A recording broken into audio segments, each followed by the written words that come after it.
جبکہ ہم لوگوں کے حالات تو یہ ہوتے ہیں کہ ہم اپنی دنیا میں مگن ہوتے ہیں۔ کوئی اپنا بینک بیلنس بڑھانے کی کوشش کرتا ہے، تو کوئی اپنی کوٹھی اور بنگلہ تیار کرنے کی کوشش کرتا ہے، تو کوئی اپنی شادیوں کی تیاری میں لگا ہوتا ہے کہ وہ یہ نہیں جانتا کہ اس کا نام مردہ لوگوں کی لسٹ میں لکھا جا چکا ہے۔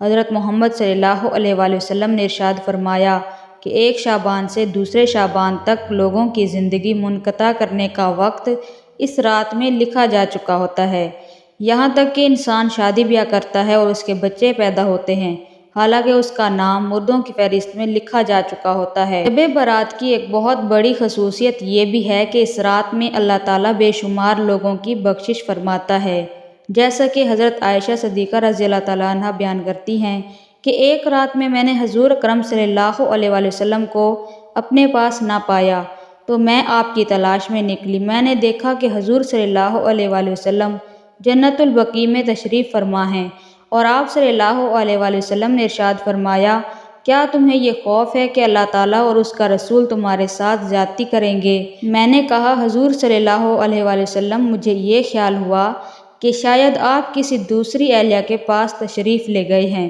تو حضور صلی اللہ علیہ وآلہ وسلم نے ارشاد فرمایا، بے شک اللہ تبارک و تعالیٰ شعبان کی 15ویں شب میں آسمانی دنیا پر اپنی شان کے مطابق جلوہ گر ہوتا ہے، اور قبلہ بنو کلب کی بکریوں کے بالوں سے بھی زیادہ لوگوں کی مغفرت فرماتا ہے، اور اس شب میں ہر کسی کی مغفرت فرما دیتا ہے سوائے ان لوگوں کے جو شرک کرنے والے ہوں اور بغض رکھنے والے ہوں۔ شب برات ایک ایسی رات ہے جس میں اللہ تبارک و تعالیٰ مسلمانوں کی مغفرت فرماتا ہے اور دعاؤں کو بھی قبول کرتا ہے، جیسا کہ حضور صلی اللہ علیہ وآلہ وسلم نے ارشاد فرمایا، شعبان کی 15ویں رات میں آواز دی جاتی ہے اللہ تعالیٰ کی طرف سے کہ ہے کوئی مجھ سے معافی مانگنے والا اور اسے عطا کر دوں۔ اس وقت اللہ تبارک و تعالیٰ سے جو مانگا جائے وہ ملتا ہے، وہ سب کی دعاؤں کو قبول فرماتا ہے سوائے بدکار عورت اور منافق شخص کے۔ حضرت محمد صلی اللہ علیہ وآلہ وسلم نے ارشاد فرمایا، جب شب برات ہو تو رات کو قیام کیا کرو اور دن کو روزہ رکھو۔ حضور صلی اللہ علیہ وآلہ وسلم نے ارشاد فرمایا کہ شعبان میرا مہینہ ہے اور رمضان اللہ تعالیٰ کا مہینہ ہے۔ روایات میں آتا ہے کہ حضور صلی اللہ علیہ وآلہ وسلم ماہ رمضان کے علاوہ شعبان المعظم میں روزہ رکھا کرتے تھے اور اللہ تعالیٰ کی عبادت کے لیے کمر بستہ ہو جاتے، اور حضور صلی اللہ علیہ وآلہ وسلم شعبان المبارک میں بہت زیادہ اللہ تعالیٰ کی عبادت کیا کرتے اور صحابہ کرام کو اس کی تلقین کیا کرتے، لیکن افسوس کہ آج کے دور میں لوگ اس مقدس رات کو بے نظر کر دیتے ہیں۔ آج کے مسلمان فضول خرچی اور آتش بازی میں گزار دیتے ہیں، اللہ تعالیٰ کو راضی کرنے کی بجائے الٹا ان گناہوں کے اندر مبتلا ہو کر اللہ تعالیٰ کی نافرمانیاں کرتے ہیں اور اللہ تعالیٰ کو ناراض کر بیٹھتے ہیں۔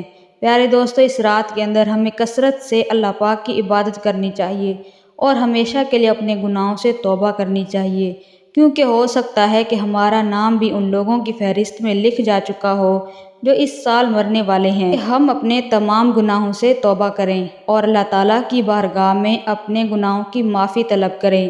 پیارے دوستو، شب برات کی رات ہمیں اللہ تعالیٰ کی عبادت کرنی چاہیے اور شب بیداری کرنی چاہیے، جیسا کہ رسول صلی اللہ علیہ وآلہ وسلم خود بھی شب بیداری کرتے، دوسروں کو بھی تلقین کرتے۔ اللہ تعالیٰ سے دعا ہے کہ اے رب کریم، ہماری خطائیں معاف فرما۔ اے اللہ، ہم مانتے ہیں کہ ہم گنہگار ہیں، مگر اپنے در سے محروم نہ کرنا۔ میرے مولا، ہمیں معاف فرما دے۔ اے آسمان اور زمین کے مالک، اے پہاڑوں اور سمندروں کے مالک، اے اللہ، ہماری خطاؤں کو معاف فرما۔ یا اللہ، موت کی سستی سے بچانا۔ ہماری روح جب اس دنیا سے رخصت ہو، اے اللہ، تجھے ملنے کے لیے اسے کوئی شرمندگی نہ ہو۔ یا اللہ، قبر کی اندھیری راتوں اور سوالات کے وقت ہماری مدد فرمانا۔ اللہ پاک، ہمیں قیامت کی رسوائی سے بچا لینا، ہمیں اپنے عرش کے سائے میں جگہ دینا۔ یا اللہ، قیامت کے روز اپنا دیدار نصیب فرمانا، ہمیں نامہ اعمال ہمارے دائیں ہاتھ میں دینا، قیامت کی گرمی اور جہنم کی آگ سے محفوظ فرمانا۔ اے پاک پروردگار، ہمیں سب مسلمانوں کو نبی پاک صلی اللہ علیہ وآلہ وسلم کی شفاعت نصیب فرمانا۔ آمین ثم آمین۔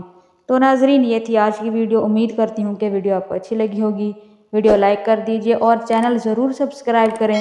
ملتے ہیں اگلی ویڈیو میں، اپنا بہت سارا خیال رکھیے گا۔ تب تک کے لیے اللہ حافظ۔